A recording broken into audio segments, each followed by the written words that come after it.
control.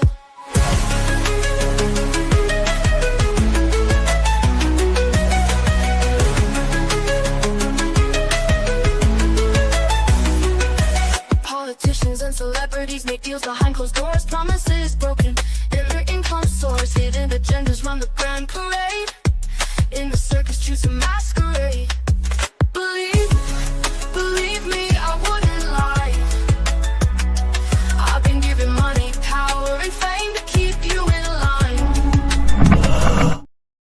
Welcome, everyone. I hope you're having a wonderful.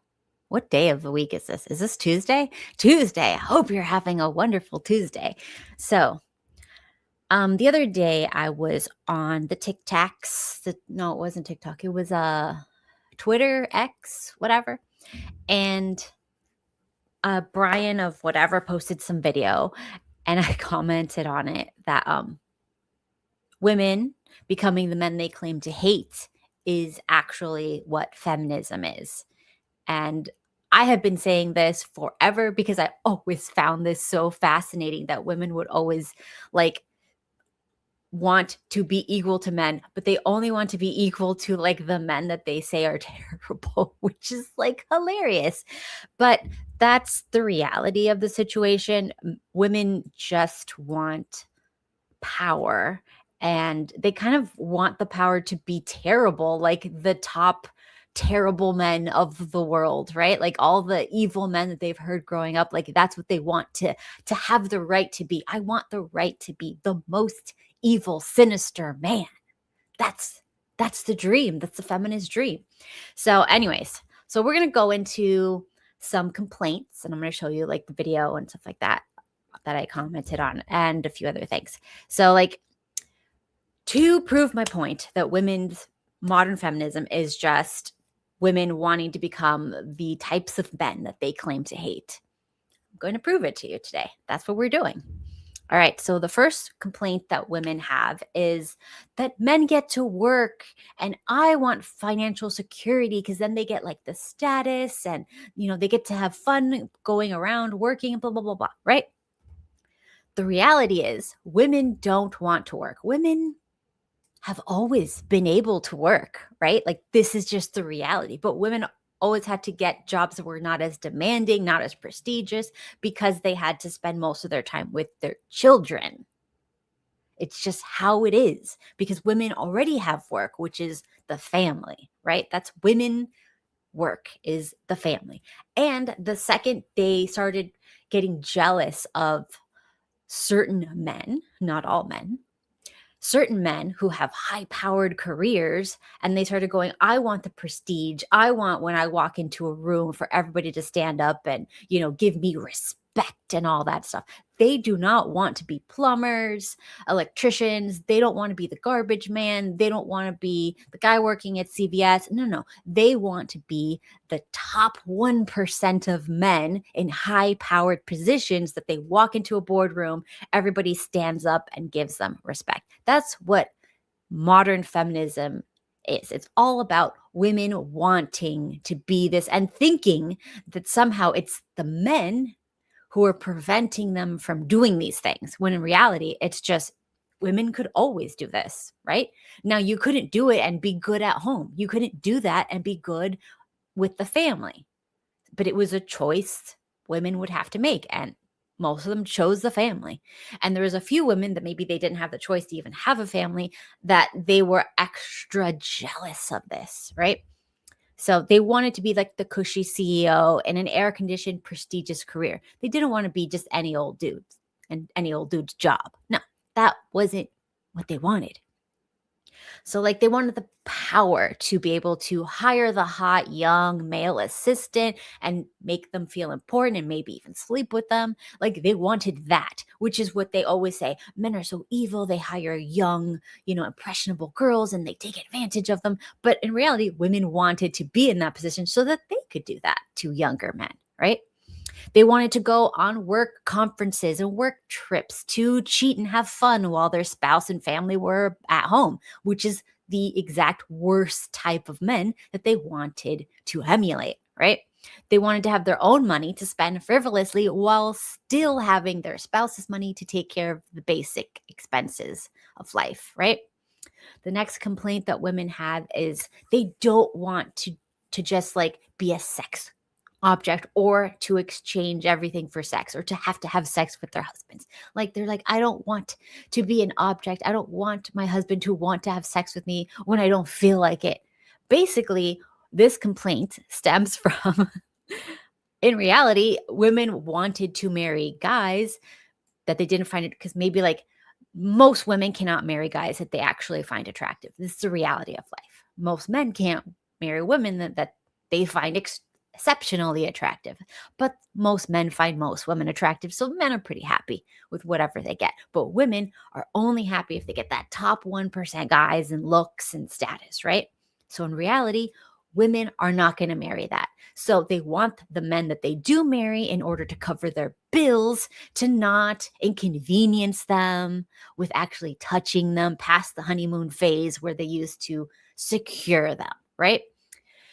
So like that is the real crux of the matter. Like they're just like, as soon as we sign the papers, I don't want to have to touch you no more because I never want to touch you. This is an arrangement, right? But of course, it's not really a quid pro quo arrangement because they don't want to put up their end of the bargain. And I'm not saying this is all women or all men or whatever. I'm just saying like this is just the reality of, just compromises in life. Anyways, the next claim is that men are all misogynists and they talk down to women or they talk about women as if they're beneath them and that, all men are like these evil, horrible things that like just degrade women and they don't respect women and they don't respect what women do, blah, blah, blah, blah, blah, blah, blah, blah.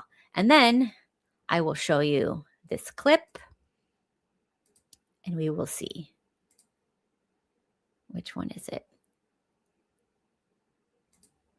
Okay. This is from Brian posted this from whatever. So let's see.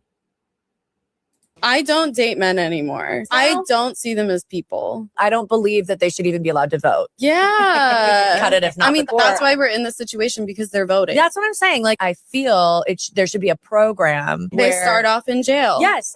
Like start off in jail. Start off with no rights. You actually get none. And then you can earn them. And a woman can say, you know what? Like, he should be allowed to maybe vote. He's going to vote when I want him to vote. That's how I feel. So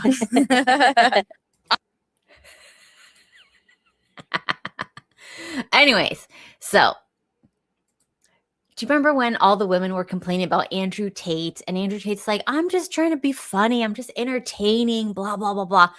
This is more examples of women trying to be the men that they claim they hate. This is literally female Andrew Tate talking shit. And you know what? Fair game. Like, do whatever you want. Like, if this is funny, it's whatever. It's hilarious. When Andrew did it, it was funny. When these chicks do it, it's still funny. It's just ridiculous.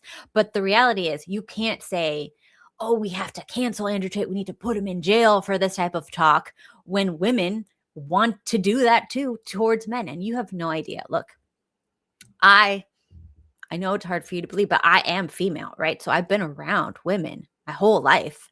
In private, like away from the ears and eyes of men. And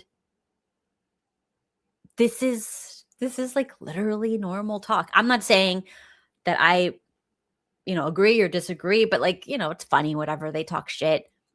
The female locker room talk will say, like, they just talk shit about men and we laugh and giggle, just like when men are alone, they're talking shit about women and we laugh and we giggle. And I don't know if you guys giggle, but whatever you guys do, you laugh, you think it's funny.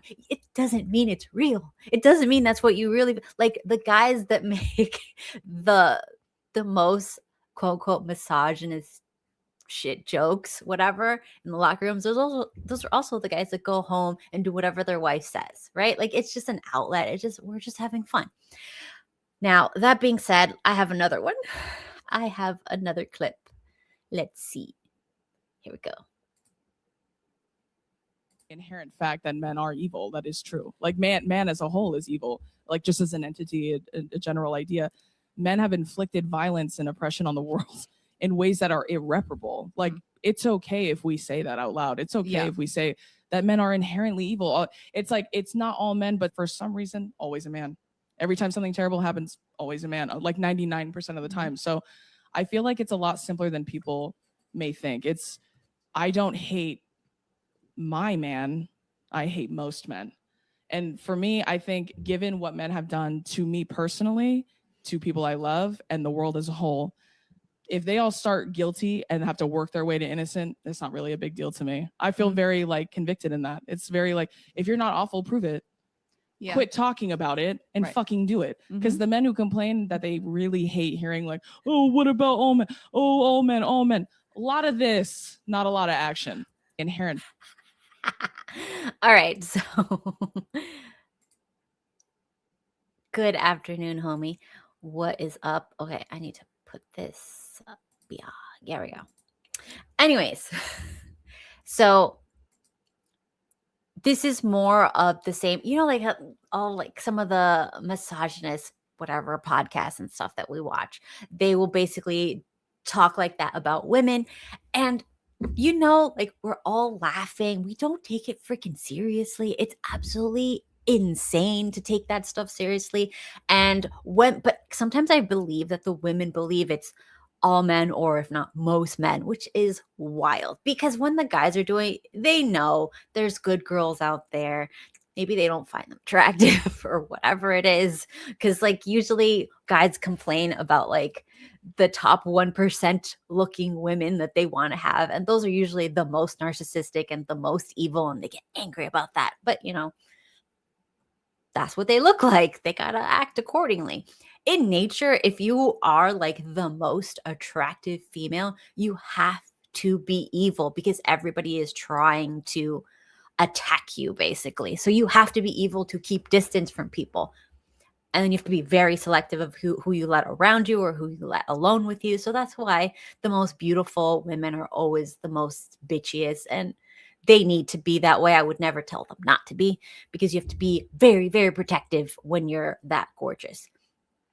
But that doesn't happen for very attractive men, because very attractive men can still overpower the most strong older woman that wants to like have their way with my husband the other day. He was like, oh, this older woman was like following me around the grocery store and hitting on me and like looking at me, and I felt really uncomfortable. And I'm just like, so like that's what it's like to be a hot woman. And he's uncomfortable with some older woman that he can clearly drop kick if he needed to. But like that's what it's like. So anyways, all right. So let's go over some estimates. Like this is not going to be a very drawn out, right? Estimate. Okay. So we're talking about what the last woman said. She's like, oh, all men are evil. They murder more. They're more violent. They're more this, that, the other, right? So I decided, let's compile the data, right? That'll be really fun. Let's see who's more likely to be violent, right? All right. So this is the overall best estimate, right? The total number of people murdered by men, and I included wars because the people who order the wars are historically men, let's just say. And I did for the last 100 years. So that's 1925 to now, okay? 1925 to 2025, right? How many murders have been done by men, including that of war, right? Which might have been done by a female, whatever, but we're just going to blame men because why not, right? So this is rounded to account for uncertainties, approximately 200 million. This is a conservative midpoint. Some broader estimates, including more direct homicide, could push it toward 250 million, right? So worst, including all murders, which might have actually been instigated by women leaders or female leaders or whatever, let's just say 250 million. Wow. Like amazing. Homicides, right? Accidentally, whatever. Murders. All of these, including war. 250 million in the last 100 years. That is a staggering amount, gentlemen. That is a staggering amount, right? So I said, what about women, right? How many people have been murdered or like whatever by women? So I am not doing a murder for murder in the same sense. I am doing men have more violence when, with somebody their own age or younger or whatever, right? Their own size or younger. So men, pretty much all people they attack. Women tend to attack weaker beings, right? So I compared it to how many abortions have been done in the last 100 years. So this is not murder at all. So like murders are completely separate to this, right? I just wanted to see, because it's very common for women to commit abortions in this world nowadays. So like the last 100 years, and mind you, in the early 20th century, like there was limited access to it. So it's basically the beginning of that. Doesn't even count because there was really none to speak of. So we're going based on the available data from sources like the World Health, I don't know how to say this word, Institute, Lancet Studies, global induced abortions, blah, blah, blah, blah, blah. So we're including safe, unsafe, legal, and illegal, right? This is a rough estimation. It's averaged roughly 35 to 40 million per year in the last 100 years, with very low to nilch numbers in the early 20th century due to the smaller population and very limited access to these procedures. Now, we all know that there's always been teas and stuff like that you can help abort your children if you want to. Like we've had that in different cultures around the world. But fine, we're not counting that. So around 73 million annually since the mid-2010s, driven by population growth.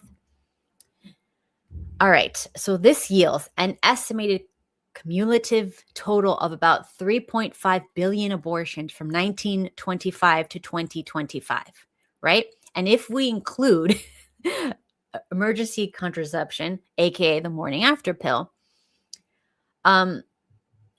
data for that comes after the 1970s, more widespread after the 1990s. So we are going up to an estimated cumulative total of about 700 million over the last 50 years. Combining both would equal approximately 4.2 billion people we lost. That's all I'm saying. 4.2 billion people. What was the men's again? Hold on. We're going back. 250 million. That includes wars, which I don't blame them for, but I'm just going to throw it in there because some of these abortions let's say they might have been needed, but I did say exclude anything that's medically necessary, right? So there you have it, guys. And I feel it's important to point out that it's not all women, but it's always women. Right? Sorry, I had to. Anyways, now let's go back into some other reasons so women want to be the men they hate. And that's what real feminism is. So women say they hate men who cheat, right? Guess what? Now equality, women get to be out of the home, all that stuff. Women get to be out of the home. They work just like men. The home lives are pretty equal. They kind of more equally take care of the cleaning and the cooking and the children, right? Because everybody's working now. So now women cheat almost identical to men. And remember, these are already selected. These are already the selected men for relationships that can cheat. Because obviously, if you're not in a relationship, you can't cheat. That's how it works. So we know most men cannot cheat because they can't even get into a relationship. So of the selective men who are in the position to cheat, it's now roughly about the same as the women. So we have a clear case of becoming the men they claim to hate, right? So here's the next one. Women hate when men have two families in two cities, right? Women actually hate that men have and can do things like this, but they low-key don't even really want to take care of kids and multiple kids from multiple families anyways. So women really want nannies, which are just, let's be real, the nannies are just lower class women to take care of their children. That's what a nanny is, okay? It's a lower class woman who's taking care of your kids for you, right?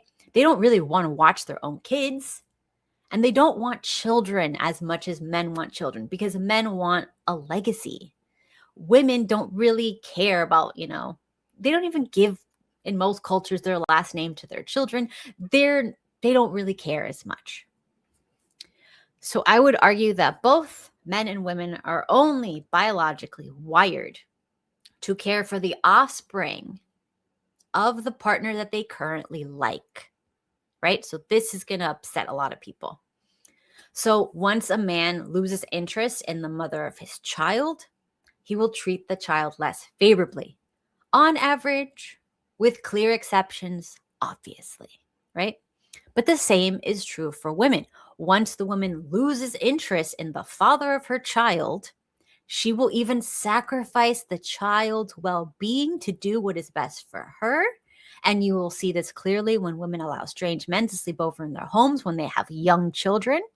And we also know that this leads to abuse, right? The same with men. Men will leave their wives for younger women and invite that woman into their homes, with the twist that the man will not care for his previous offspring, right? And I've seen this a lot with the younger woman having kids from a previous failed relationship. Maybe it's a marriage, maybe she was just a single mom, whatever. And she will start removing the previous children's photos from the home and just put her pictures with him and her child from a previous relationship that failed, right? It's not even his biological kid.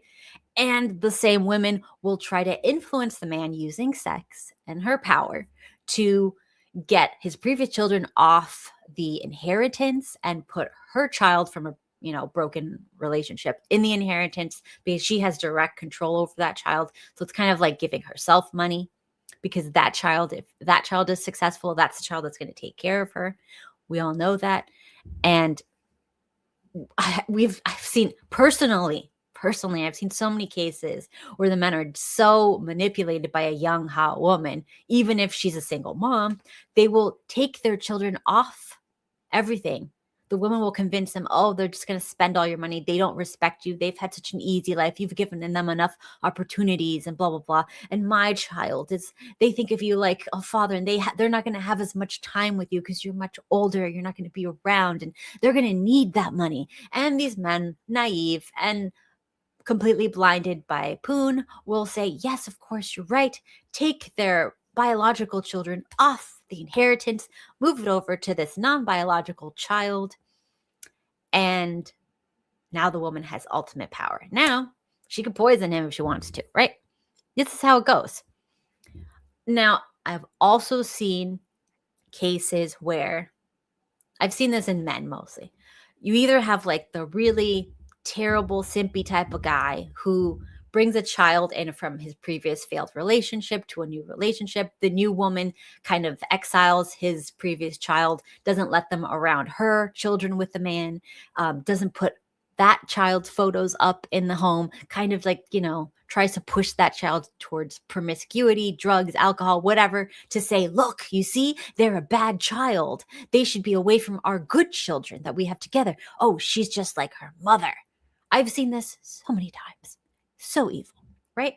And the weak man will completely let his new wife completely destroy his previous child's life, right? Because, they're trying to keep her happy and they've got other kids or whatever together. So like they'll do that, right? And then that child has a terrible life. And I've also seen the opposite, where in one case in particular, that same woman that destroyed this man's previous child, whatever, went on to leave him, of course, when he was no longer useful, to a wealthier, older man. And this man had a child from a previous woman too. And when she tried that same nonsense, this guy threatened to kick her out. Just saying. So yes, you can find good people who put other people in their place and protect their children. That does happen. But more often than not, people concede to do whatever the younger, hotter, or the wealthier person wants, right? Like women will concede if the guy is like has money and like screw over her own children, and men will concede if the woman is younger and hotter and screw over his own children. These things happen, right? And why are humans like this, right? And why are both men and women so capable of such evil? Because good and moral people are rare. Because selfish people are common. Because people who are on survival mode are common, right? And since the dawn of time, there's always been predators and prey. And sometimes the young, prey grows up to be a mature predator, right? The naive single mother who's told by the guy she's in love with in high school that he'll marry her if she gets pregnant only to find out he's out the door.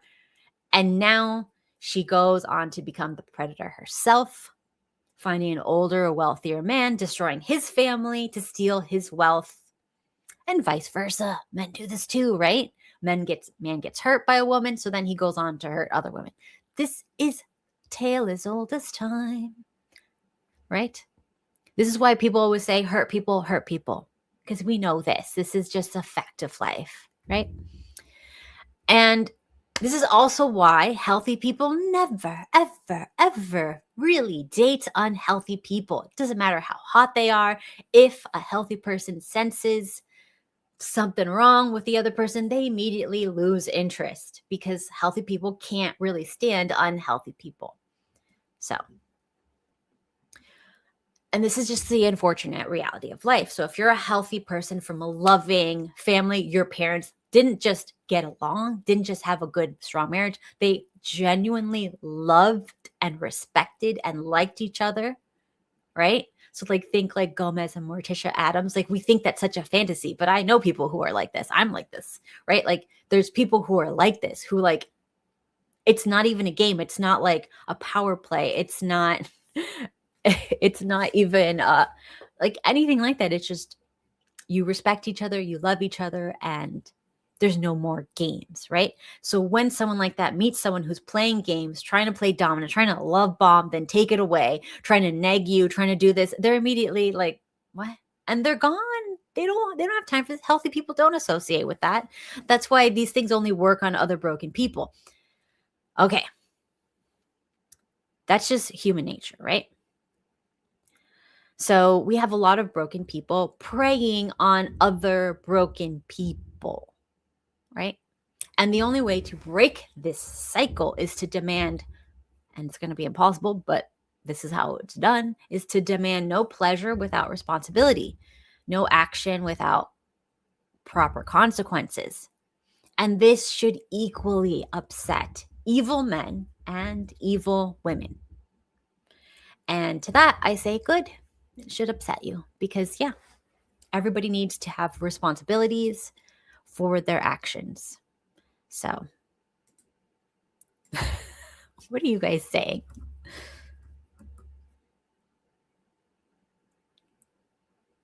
No, this is not what I said. I said most people are evil. You guys are so selective in your hearing. It's like you said women bad. No. I said bad. Men and women can be bad. It's like such a nuanced difference between just women bad or just men bad. Just saying both bad. Both bad. Both can be bad. Both can be good.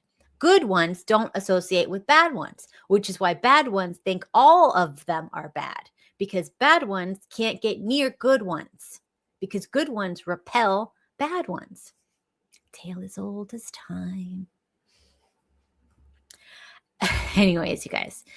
So that is all I have to say about today. So when you're thinking about what is the nature of feminism, always remember it's not even just like female supremacy. It is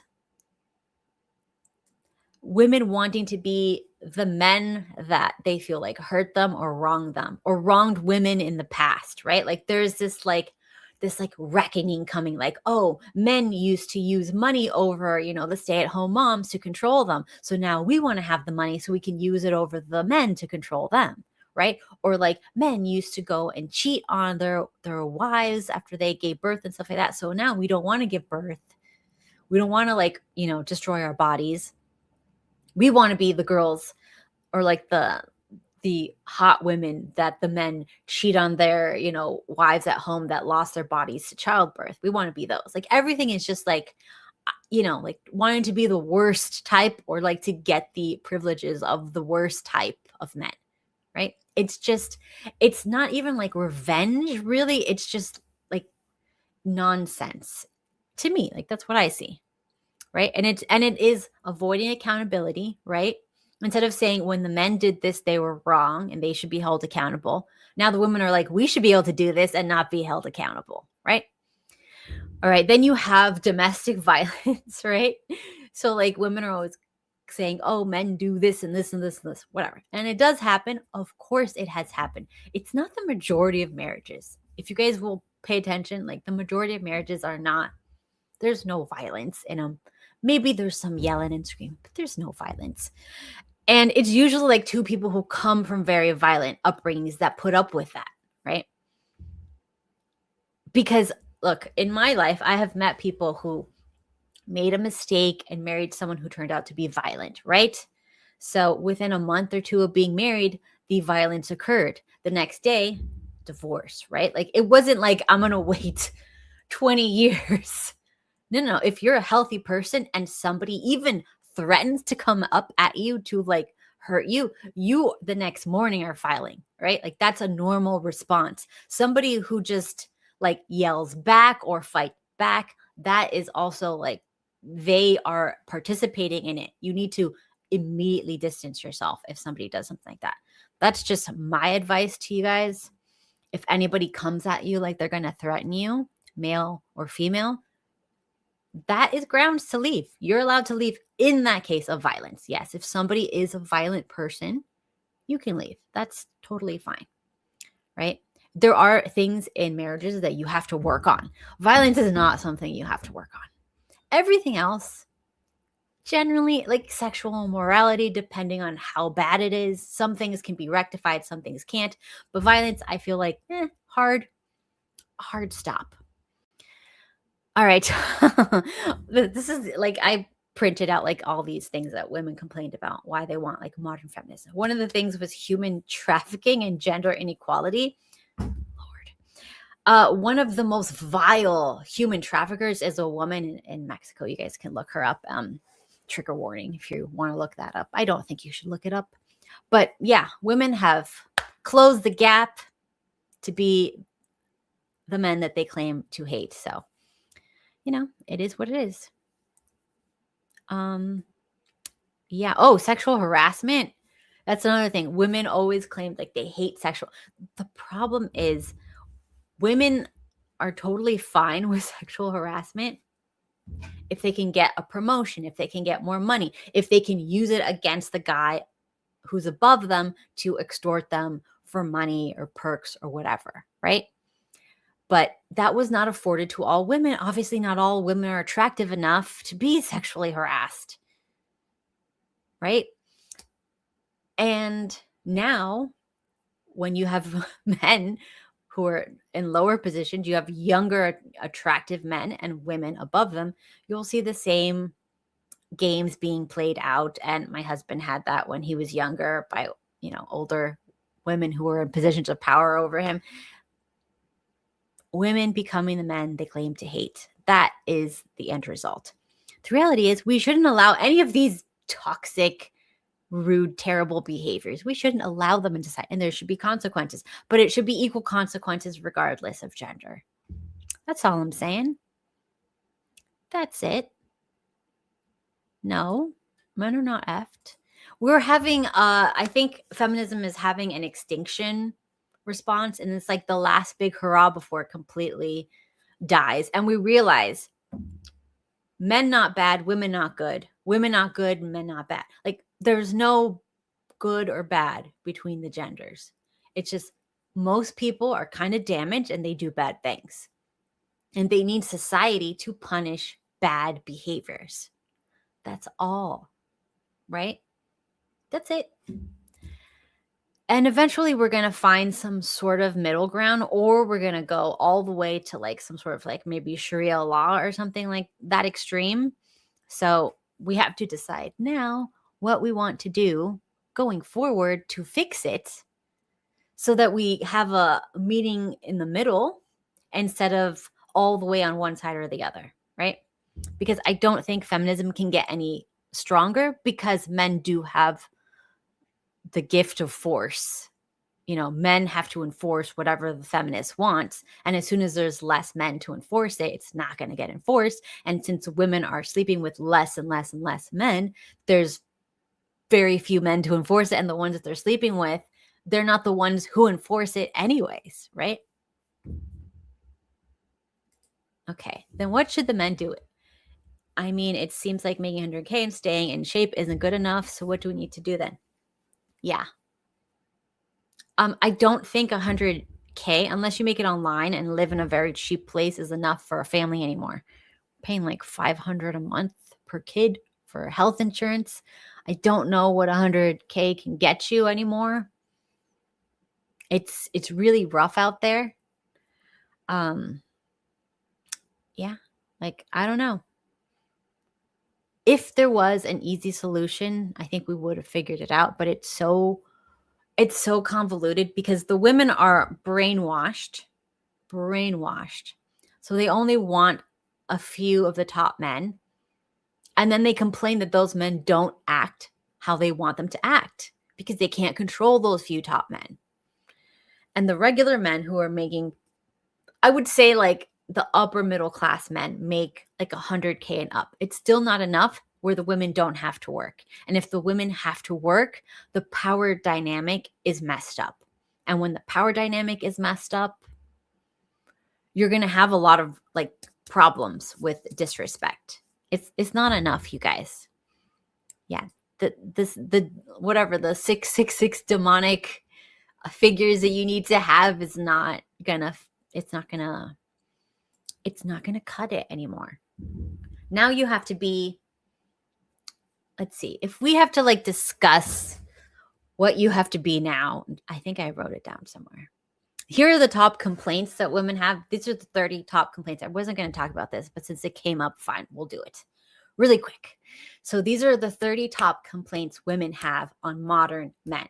If you can just not do these 30 things, and you can make it to like over 100K, I don't even think you have to be tall, as long as you have the confidence to go and talk to women one-on-one in the real world. Height doesn't matter. Height and looks only matter if you're on a swiping app. And the people who are on swiping app are superficial. You don't want them anyways. You don't want them. They've been passed around so much. You want the people who are not on the apps, who are in the real world, right? Those are the people you want.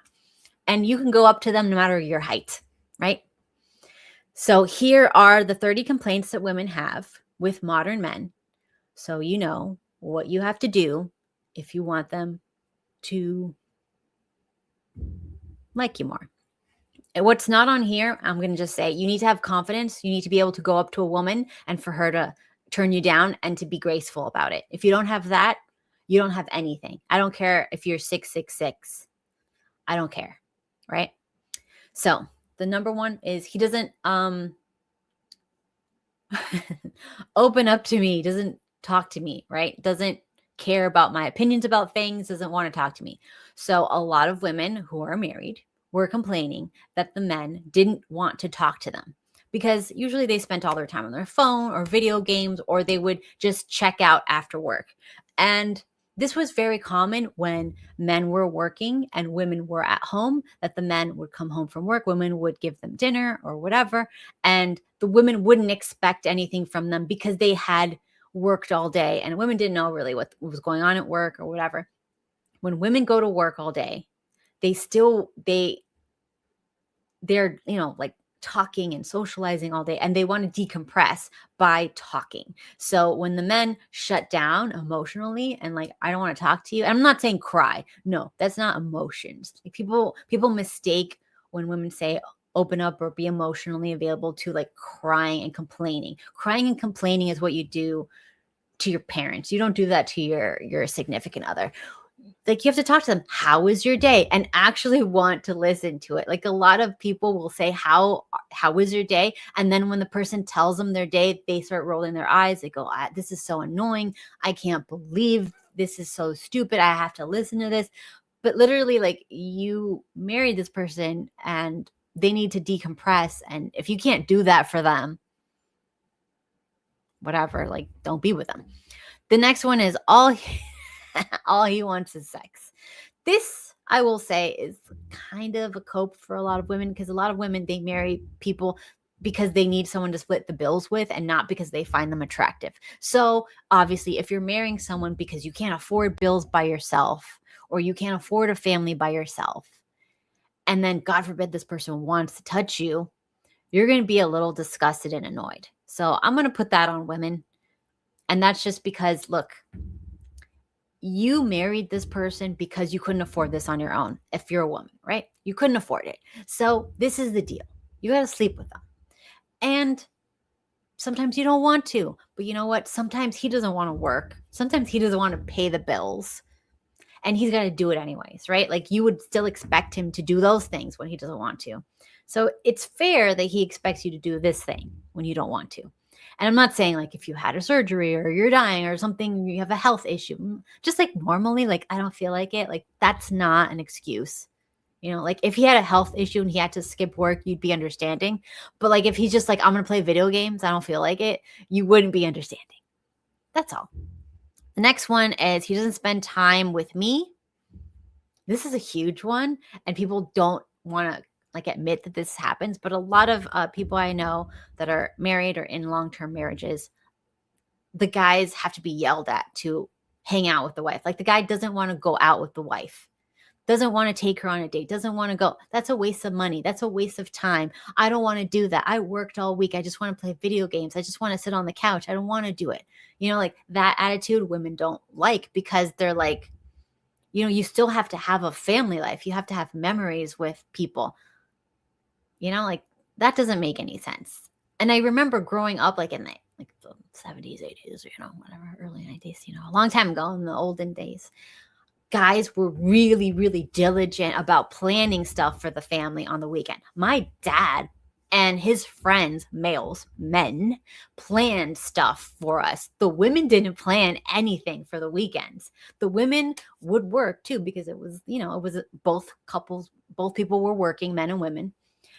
But the men would plan family activities on the weekends, and men don't do that anymore. You guys ever notice that? Like, it's the weirdest thing. Men don't want to plan anything.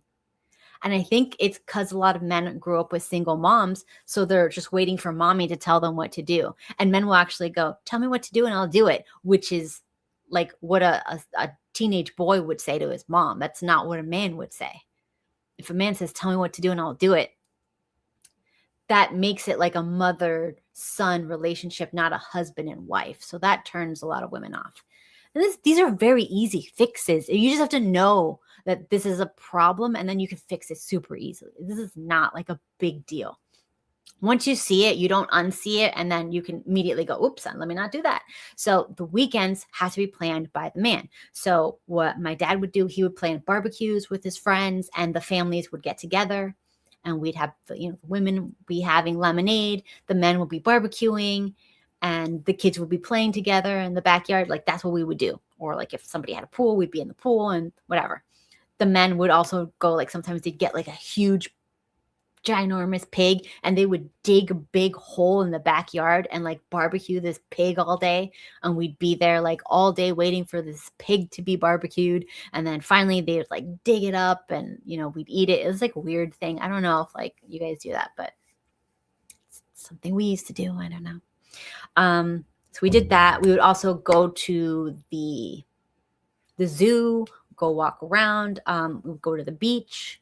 My dad would plan beach days, you know, like, everybody wake up, it's 9 a.m., get in the car. We have to get a good spot on the beach. Like, my mom had no idea what we were doing. She would just wake up and be like, oh, it's the weekend. I wonder what he has planned. And that's like really attractive, like really attractive. Okay. Anyways, moving on.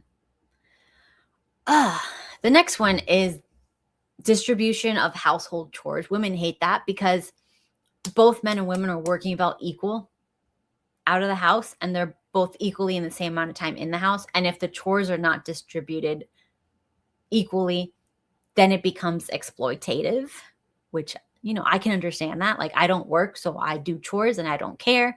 But if I was working and coming, okay, look, there was a time where when we first were like together, we were both working, and I would get home, we would clean together, we would cook together, we would eat together, we do the dishes together. Everything was together. It was never one of us sitting and one of us, you know, enjoying, right? Unless somebody was sick. But I think that's like, that just makes sense. It's just fair. Like, if you're both working, you both have to do all the other stuff together.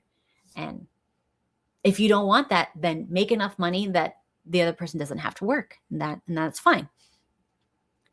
Okay, the next one is never ask how I'm doing. And then if you tell them like they don't care, they get annoyed. That's a big one. You guys just have to understand, like, if you're having a relationship with someone and you get annoyed whenever they tell you about their day, that's a you problem, right? Like, there's something wrong with you, like you've twisted. And a lot of it has been from watching television. You've been conditioned to watch people complain about their spouse over and over. Like, oh, she's so annoying. Oh, she complains about this. Oh, she's so, like, you'll hear the terminology over and over when men talk about their wives, oh, this and that. And it's usually based on the media that they consumed, or like the toxic friends that they've had. And just like men have toxic friends that like will talk shit about their wives, and then it gets like a habit that's shared in that friend group. Women will have toxic habits where like they talk shit about their husbands, and that gets shared in that friend group. And I would say both are equally destructive to relationships, to the point where you have to be so diligent about your friend groups. And if somebody's talking shit about their spouse, you don't need to continue that behavior, allow that to continue in your presence.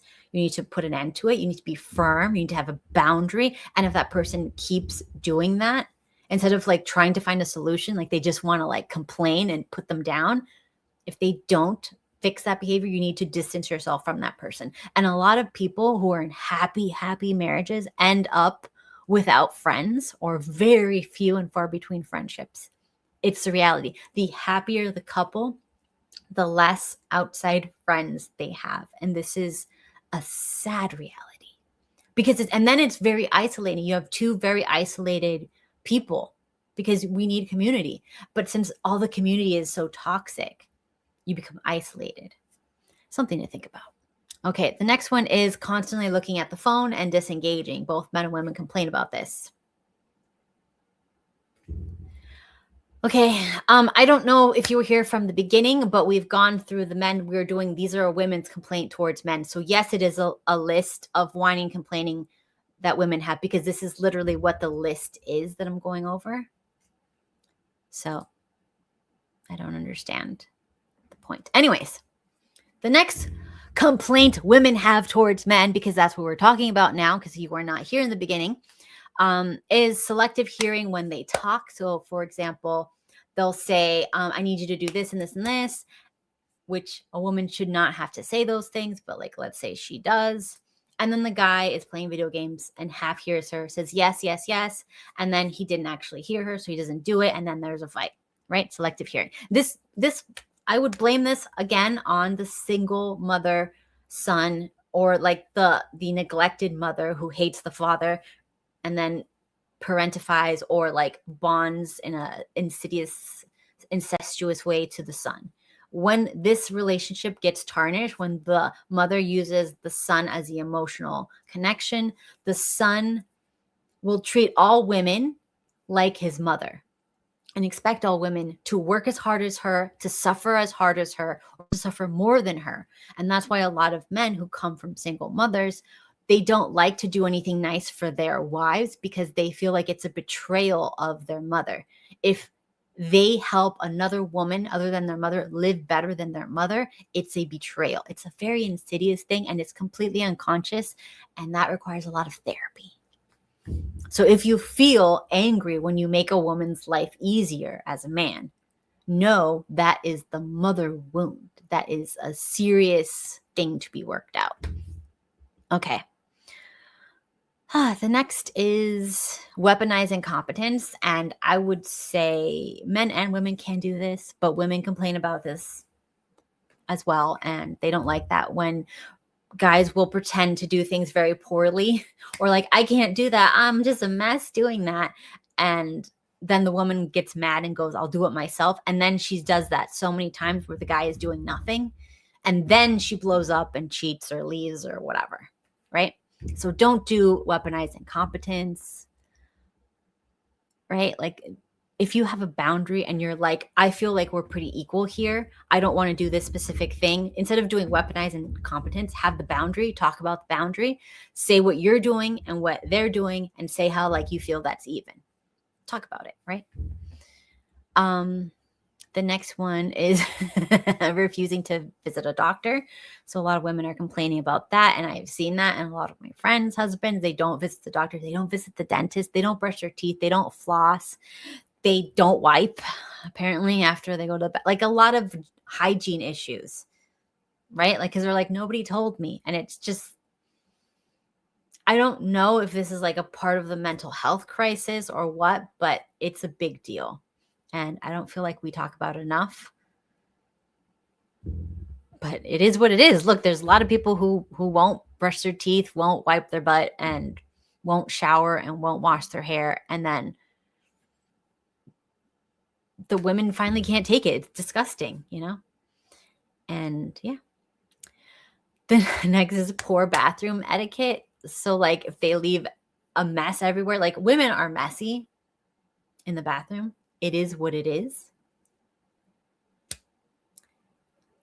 But like when men are messy, it's like all you have to do is shave and just like rinse the shaving hairs down the sink and like wipe the counter when you're done and put everything away. Like women have so much stuff. If they can clean up after, like the guy should clean up after or have separate bathrooms. That's what I say. I think separate bathrooms is the key to a good marriage because I don't have to see it. Like sometimes I go in there and there's like, it's a big mess. And I'm just like, thank God I don't have to like deal with that. It's not my problem. My bathroom is clean. Okay, the next one is financial secrecy and stinginess. So this is a big one to women where, and again, feminism is also where women become the men they claim to hate. So a lot of women, they hate financial secrecy and stinginess, and then they'll get married and have financial secrecy and stinginess with their spouse, right? That's how it goes. But when you are married and the husband, let's say, is having the financial secrecy and stinginess, this is a big cause for problems for women. This is like, the number one women who file for divorce are stay-at-home wives and moms, right? And they do this because, one, cheating. Of course, that's the number one reason for most breakups, right? Okay, guy cheats with his secretary. That's on him, right? That aside, the other reasons that this happens are because the man says to the woman who's taking care of the kids in the home that she doesn't do anything, that she's lazy. He doesn't respect what she does at home. He doesn't care or whatever. He gives those type of like things, or he financially limits what she can do. In reality, if you have a wife, a stay-at-home wife, you need to be able to give her an allowance, and it has to be negotiated before you get married, and it has to be a percentage of your income, and that needs to be done before, right? And as long as that is decided, I feel like when the couples decide that before the marriage, these issues do not come up. It's when it is assumed, like the woman assumes she's going to get, pocket money and money so that she can feel secure every month. And then the man is like, no, I use all that money for expenses. Like, you don't have any money. Or like, here's just money for groceries. You get nothing for your hair, your makeup, to go out with your friends. You can't have friends. You can't have a car. Like, when that happens, then that's when you get problems. I like, I don't like everything about Muslim culture, but I do like how they say the woman has to have a separate account with separate money per month, and the man has to agree to that beforehand. That needs to be a part of the marriage contract so that she always has her own money. So if anything happens, she's got stuff. Or if she wants to buy anything, she doesn't feel like the guy can hold anything over her, because the power dynamics can break relationships. So like when I got married to my husband, I said, look, I make this amount a month. If I stay home and raise the kids, I need at least that amount in my account. And he said, I can afford that, no problem. And that's what he moves over to my account, right? He pays for the house and electricity and all this stuff to make the family moving. And I have that money in my account, which I can either save, invest, or use to make myself look better, cuter for him, right? That is how it works. But when you just go, I want you to stay home. I'm not going to give you any money. You can't do your hair. You can't do your makeup. I'm going to go outside and be looking at women who have money to do their hair and their makeup, and I'll be lusting over them. And then I'm going to come home and get mad at you for not going to the gym because I don't give you money to go to the gym. And I don't give you money to get a babysitter so you can go to the gym. And I don't give you money so that you can buy healthy food because like I nickel and dime you. Of course, things are not going to work out. It's just like, don't be stingy. That's why generosity is the number one criteria for a good husband. You have to have something, but be generous. If you have something and you're not generous, you're just as good as someone who has nothing, because, people need stuff. Kids need books. Kids need clothes. Women need to do their hair. Women need to take a shower. These are just normal things that people need. Men don't need as much. Women and children need a lot of stuff. Women and children are expensive. They need a lot of stuff. It is what it is. Men don't. Men are very capable, can live in a trailer in the woods, on a mattress on the floor. They are resilient. Women are not resilient. Children are not resilient. Yes, I think this is a very good one. I like this. If you are married, men, be generous with your money. Women, be generous with your body. I don't think this should be controversial. You're married to them, right? He should take care of you and you should take care of him. Women take care of men by being available in that way, and there's nothing wrong with that. And women take care of them by making sure that they're comfortable, and that involves money. Unfortunately, that's this life. Look, I don't really know. Okay, look, you got to calm down with this. This is the problem. Because women earn more, there's less men that they respect. Women only respect men who earn more. So if the women are earning more, you have to earn even more. That's the reality. I'm sorry, nobody said life was fair. Nobody said life was easy. I'm pretty sure we're in a prison planet at this point. We're probably in hell. I don't know. So we gotta make sure we understand where we're at and deal with it. You're joking, right? Why pay a lot for the gym when she can go walking? Don't need nails, lashes. Okay, look. I'm not saying it has to be the gym or nails or lashes, but women need time and money to take care of their bodies, right? Some, if you have health issues, whatever, you might need some stuff to do, maybe I take a lot of supplements that cost a lot of money. Do you see these things over here? These are supplements.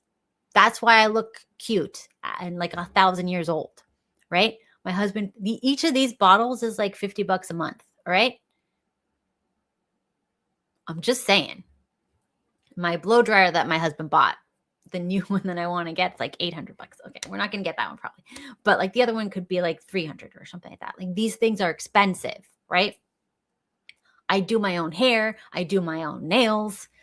So that's not something. I don't like fake eyelashes. You can tell I don't have eyelashes. I mean, I do, but they go straight. So I don't know. You can't really see eyelashes.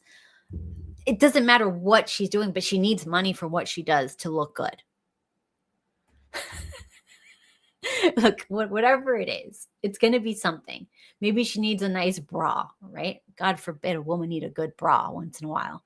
Or she needs clothes that fit her well, or like her clothes get worn out and she gets clothes every 6 months or so. Whatever it is, like you want your woman to look good. And most things cost money. Maybe it's not the gym. Maybe she can go walking around. I personally, I have dumbbells. I have a machine in the garage. One of those machines where you get to lift your legs up, whatever. I have one of those machines and I go walking for an hour. My husband walks me after dinner. He has to walk me, right? Because I don't want to do it by myself. And I get crazy if he doesn't walk me because I need to be walked after dinner, period. It's good for my digestion. We get to hold hands and he gets to talk to me and there's no phones. There's no nothing. It's just talking and spending time together. And that is very important to me. And when we don't do it, I get a little crazy. So he knows he has to do that. Just normal things. And it does cost money to be married and have kids. Kids are not free. Do you have any idea how, like, the types of vacations we could afford with no kids? No kids, the lifestyle of no kids would be crazy. You guys, I could be a travel vlogger. I could be like all over the world. I could be in 5-star resorts. These kids are expensive. They drain every ounce of your money. And every day the school's like, you need to pay for this, you need to pay for that. They're going on this field trip. It's $500. I'm like, what do you mean? What do you mean a $500 field trip? What are you talking about? Oh, how much is their freaking healthcare now? Are you crazy? And then if you don't have healthcare, it's abusive. So you got to have healthcare. And then it's just like, it's so much money to have kids. You guys, I don't know what you're talking about. Money is important. It just is. This is so not true. Women cannot be happy. I don't know what you're talking about. Happiness is not a goal in life. Happiness should never be a goal. Duty, responsibility, these are goals. Like, legacy, fine. These are goals. Happiness is not a goal. And women are never supposed to be happy. They're supposed to have what they need. They're not supposed to be happy. Happiness it comes and goes. You have happy moments, sad moments. That's not why you're alive. That's silly. You could get happy on drugs. Does that mean you should do drugs? No. You don't want happiness. You want purpose.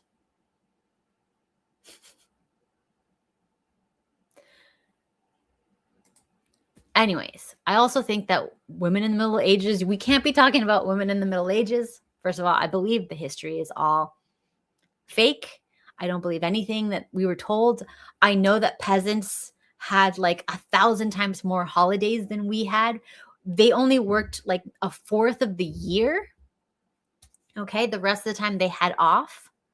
So they're working the villages. They're working the let's take the farmlands or whatever. And then they have all these holidays off.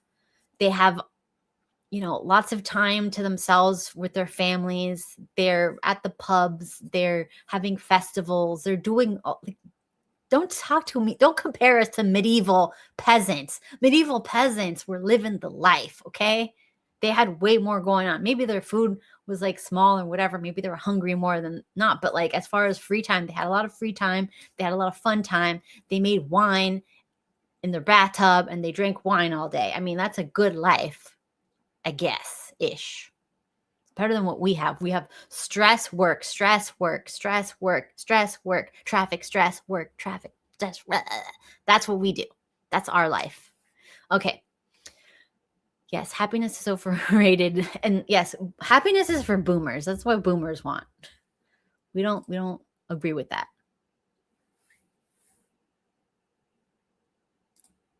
Most men will not marry and have children all throughout history, except for like a small blip of time.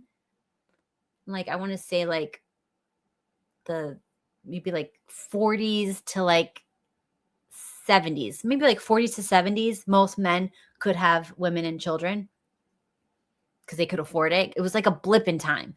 Other than that, like no, most men, they had a shitty job. After work, they went to the pub to get drunk and then they went to the whorehouse to get some.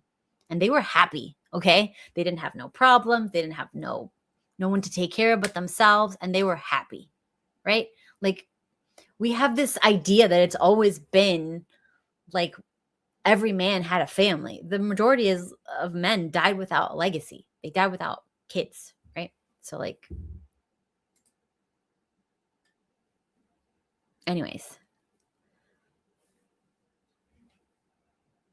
Besides, if you can't afford women and children, like, there's so much more to life. You guys get so focused on like this one little aspect of life. You know, you guys can like write books. You can become religious, a monk, and find the meaning of life. Or you can just like be a happy person by yourself and get a prostitute once in a while. I mean, I'm not saying any of these choices are great. I'm just saying like these are the choices humans have always had. It's not always been you have to get married and have kids. I don't know, like the boomers, I think, just embedded it like this is guaranteed for everyone always. And even the women believed like there's going to be one man for every woman. But like that's not the reality. It's never really been. We had a small blip of time. Yeah, okay. After that, it was over. So, need to move on, you guys. Is this a depressing podcast? I don't mean to be depressing. But, you know, this is just reality. This is just how the world works. It's not roses for everybody all the time. A lot of people have good times and bad times, and it's normal. There's bad women, there's bad men, there's unfortunate circumstances, there's fortunate circumstances. There's nothing you're entitled to. There's nothing I'm entitled to. You get what you get, and you make the most of it. Some of us are going to be dealt a shitty hand, and our job is to, in spite of it, be as good and kind and righteous as possible with the bad hand. That's all. And someday we'll be done with this simulation, and maybe it'll be peaceful for a while. Who knows? Anyways, that's all today for my very positive, wonderful, uplifting episode on women becoming the men they claim to hate as feminism. Haven't you realized it yet? So please like, subscribe. I promise to be a little more positive next time. We'll talk about something positive next time. Good stuff, right? Love you guys. We'll see you all next time. Like, subscribe, share, and head to the Discord if you're not already in the Discord. Somebody post the link. I don't know where it is. See you all next time. Bye-bye. The old gods whisper tongues of sin. They crawl through culture to